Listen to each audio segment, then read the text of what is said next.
باللہ من الشیطان اللعین الرجیم بسم اللہ الرحمن الرحیم الحمدللہ رب العالمین والصلاة والسلام علی رسولہ الکریم وآلہ الطیبین الطاہرین المعصومین ولعنت اللہ علی اعدائہم اجمعین اما بعد اللہم صلی علی محمد وآل محمد۔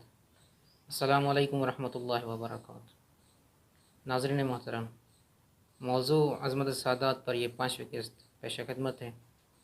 آج کل ہمارے معاشرے میں اکثر اختلافات کی وجہ اور بنیاد نظریاتی اختلافات ہیں، اور یہ نظریاتی اختلافات اتنی شدت اختیار کر جاتے ہیں کہ وہ پھر نظریاتی اختلافات نہیں رہتے بلکہ شخصی اور ذاتی اختلافات کی حد تک پہنچ جاتے ہیں، اور یہ اختلافات تسلیم حق میں مانع ہوتے ہیں۔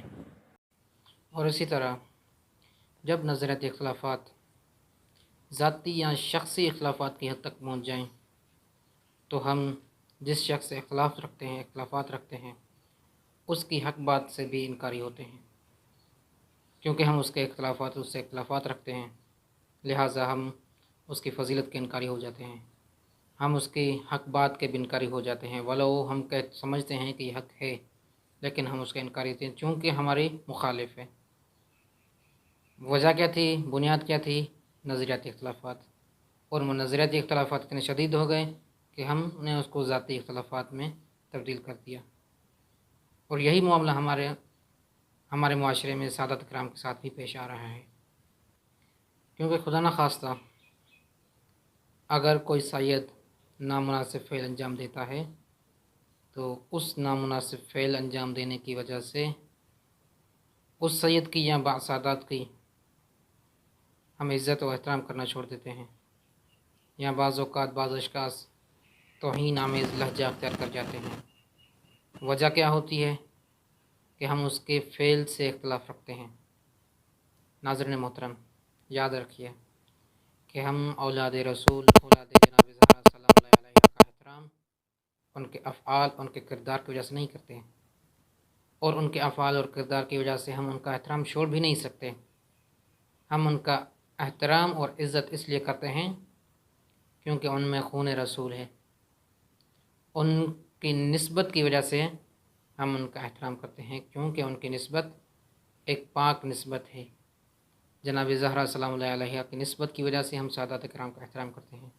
تو لہٰذا آپ مومنین سے گزارش ہے کہ سادات کرام ولو فعل ان کا اچھا نہیں ہے خدا نخواستہ، لیکن ان کے فعل کی وجہ سے، ان کے کردار کی وجہ سے آپ ان کا احترام نہ چھوڑیں بلکہ ان کا احترام کریں، چونکہ ان کی نسبت جناب زہرا سلام اللہ علیہ اور رسول اکرم صلی اللہ علیہ وآلہ وسلم سے ہے۔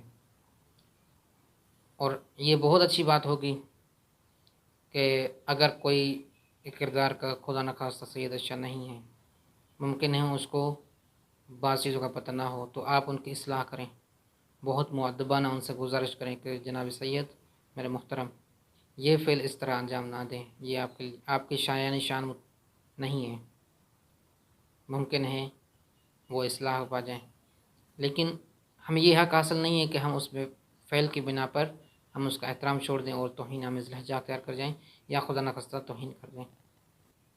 اور یہ چیز میں واضح کرتا چلوں کہ جو اشخاص سادات کے احترام میں کمی کرتے ہیں یا احترام نہیں کرتے یا خدا نخواستہ توہین کر جاتے ہیں، وہ اشخاص یقیناً عظمت سادات سے ناواقف ہیں، ان کو علم ہی نہیں ہے اس چیز کا کہ سادات کی کیا عظمت ہے، ان کی نسبت کی کیا عظمت ہے۔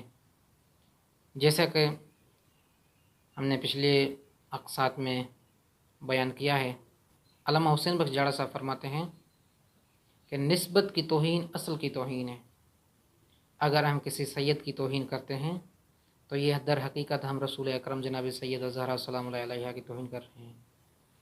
اس طرح ہم نے ایک روایت بھی آپ کے خدمت میں پیش کی تھی کہ رسول اکرم صلی اللہ علیہ وآلہ وسلم فرماتے ہیں، من احانہم فقد احاننی، جس نے میری ذریت کی، میری اہل بیت کی، میری اولاد کی احانت کی، اس نے میری احانت کی ہے، جس نے ان کی توہین کی ہے اس نے میری توہین کی ہے۔ تو لہٰذا آپ سے مؤدبانہ گزارش ہے ان کا احترام بھرپور کریں۔ جو اشخاص سادات کرام کی توہین کے مرتکب ہوتے ہیں یا ان کے احترام میں کمی کر جاتے ہیں، ان کے لیے ایک روایت میں ذکر کرتا چلوں۔ سید احمد مستنبط نے اپنی کتاب القطرہ کی جلد نمبر 2 صفحہ نمبر 116 پر ایک روایت نقل کی ہے کہ امام علی بن موسیٰ رضی علیہ السلام ارشاد فرماتے ہیں کہ رسول اکرم صلی اللہ علیہ وآلہ وسلم نے فرمایا، بغض علی کفر و بغض بنی ہاشم نفاق۔ امیر المومنین علی علیہ السلام سے بغض رکھنے والا کافر ہے، اور اولاد ہاشم یعنی سادات کرام سے بغض رکھنے والا منافق ہے۔ اور اسی طرح اسی کتاب کے اگلے صفحے پہ ایک اور روایت نقل کرتے ہیں کہ رسول اکرم صلی اللہ علیہ وآلہ وسلم نے فرمایا، علیکم بحب اولادی، تم لوگوں پر میری اولاد یعنی سادات کرام کا احترام کرنا، ان سے محبت کرنا واجب ہے۔ یدخلکم الجنہ لا محالہ، اور یہ چیز باعث بنے گی، اس کا نتیجہ یہ ہے، محبت اولاد رسول کا نتیجہ یہ ہے کہ آپ کو یہ جنت میں لے کر جائے گی۔ وَإِيَّاكُمْ وَبُغْضُ اولادی، اور میری اولاد سے بغض کرنے سے ڈرو، میرے اولاد سے بغض رکھنے سے ڈرو۔ کیوں؟ یدخلکم النار، کیونکہ اس کا انجام، میری اولاد سے بغض رکھنے کا انجام دخول جہنم میں۔ ایک اور روایت میں رسول اکرم صلی اللہ علیہ وآلہ وسلم ارشاد فرماتے ہیں، حرمت الجنہ علی من ظلم اہل بیتی وعازانی اطرتی۔ اللہ کے حبیب ارشاد فرماتے ہیں، اس شخص پر جنت حرام کر دی گئی ہے جس نے میری اہل بیت کو اذیت دی، اس پر ظلم کیا اور میری اولاد کو اذیت دی۔ اس شخص کے لیے جنت میں کوئی جگہ نہیں ہے اور اس پہ جنت حرام کر دی گئی ہے۔ مومنین کرام، اس بندہ حقیر کی آپ تمام مومنین سے، چاہے وہ سادات ہیں یا غیر سادات ہیں، مؤدبانہ گزارش ہے کہ اپنے اوپر احترام سادات اور عظمت سادات کو لازم قرار دیں اور نفاق جیسی لعنت سے بچیں اور نار جہنم سے اپنے آپ کو بچائیں۔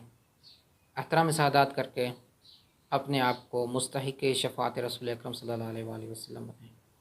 اور اسی طرح سادات کرام سے بہت ہی مؤدبانہ گزارش ہے کہ اپنی نسبت رسول اکرم صلی اللہ علیہ وآلہ وسلم اور جناب سیدہ زہرا سلام اللہ علیہا کی کا خیال رکھتے ہوئے، اس نسبت کا خیال رکھتے ہوئے اپنے دامن کو آلودہ ہونے سے بچائیں۔ آپ وہ حضرات ہیں کہ جن کو جناب زہرا سلام اللہ علیہا نے آخری وقت میں بھی یاد کیا اور وصیت میں امیر المومنین علیہ السلام سے فرمایا کہ یا علی، قیامت تک میری آنے والی اولاد کو میرا سلام کہنا۔ آپ وہ حضرات ہیں کہ جن کو جناب زہرا سلام اللہ علیہ السلام کہتی ہیں۔ اور آخر میں یہ گزارش سادات کرام سے کہ آپ وہ فعل انجام دیں، وہ عمل انجام دیں جو آپ جد اعلیٰ جناب رسول اکرم صلی اللہ علیہ وآلہ وسلم، جناب زہرا مولا امیر المومنین علیہ السلام کی شایان نشان ہے۔